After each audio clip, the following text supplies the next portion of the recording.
दोस्तों, ज़्यादा गुस्सा आना हमारे लिए और हमारे आसपास के लोगों के लिए बहुत खराब है। ज़्यादा गुस्सा दुखों का कारण बनता है।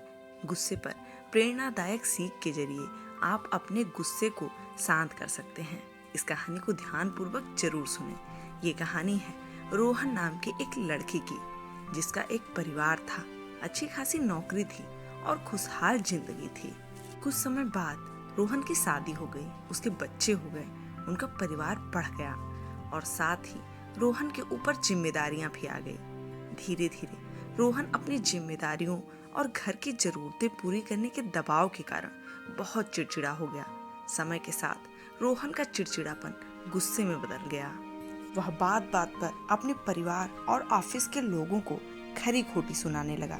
उसका गुस्सा कभी बच्चों पर तो कभी अपनी पत्नी पर निकलता। इस वजह से घर का माहौल बहुत बिगड़ गया था। अब तो परिवार वाले भी उसे कुछ कहने से डरते थे।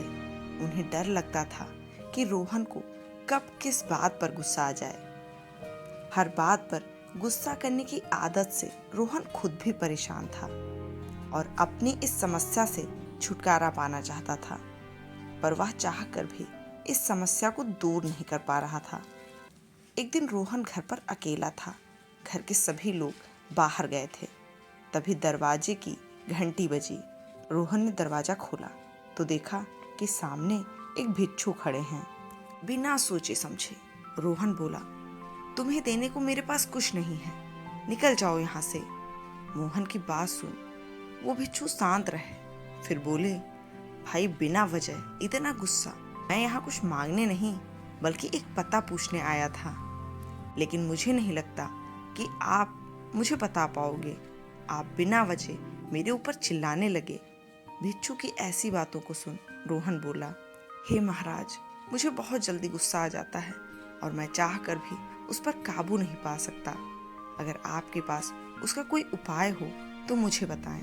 रोहन की बातों को सुन उस भिक्षु ने अपने थैले से एक छोटी सी शीशी निकाली और रोहन को देते हुए बोला कि इस शीशी में इतनी ताकत है कि ये तुम्हारे गुस्से को कम कर सकती है।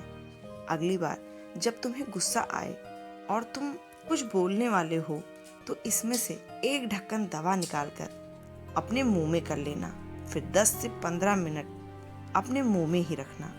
अगर तुम उस दौरान कुछ भी बोले तो इस दवा का असर नहीं होगा। उस भिक्षु की बात मानकर रोहन ने वो दवा अपने पास रख ली और जब भी उसे गुस्सा आता तो गुस्से में कुछ बोलने से पहले वह वो दवा अपने मुंह में रख लेता। 10 से 15 मिनट अपने मुंह में रखता। इससे उसका गुस्सा शांत हो जाता। धीरे धीरे 10 से 15 दिनों में रोहन का गुस्सा कम होने लगा और उसका चिड़चिड़ापन भी दूर हो गया। कुछ दिनों बाद रोहन अपने काम से कहीं जा रहा होता है। तभी रास्ते में वह भिक्षु रोहन को मिलता है। रोहन उसे प्रणाम करता है और कहता है, महाराज, आपकी दवा ने अपना असर शुरू कर दिया है और मेरी गुस्से की आदत भी छूट गई है।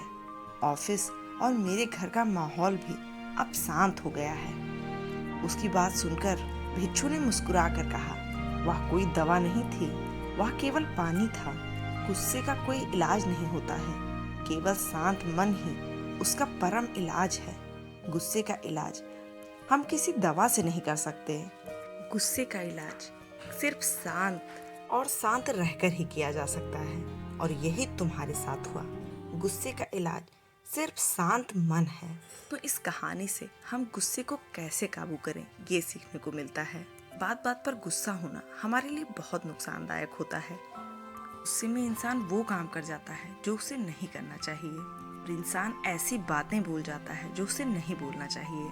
अगर आपको भी लगता है कि आप कई बार छोटी छोटी चीजों को लेकर ज्यादा गुस्सा करते हैं तो खुद को शांत करना सीखो। दूसरों की छोटी छोटी गलतियों को नजरअंदाज करना सीखो। घर, परिवार और ऑफिस में कभी कभी ऐसी बातें हो जाती हैं जिनकी वजह से गुस्सा आ जाता है।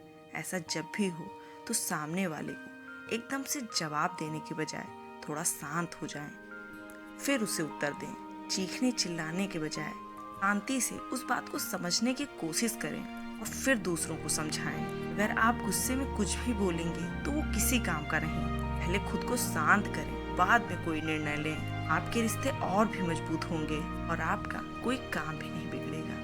अगर आपको ये कहानी अच्छी लगी तो अपने उन दोस्तों के साथ जरूर शेयर करें जो बात बात पर गुस्सा करते रहते हैं। ऐसी ही मोटिवेशनल वीडियोस के लिए चैनल को सब्सक्राइब करना ना भूलें। धन्यवाद।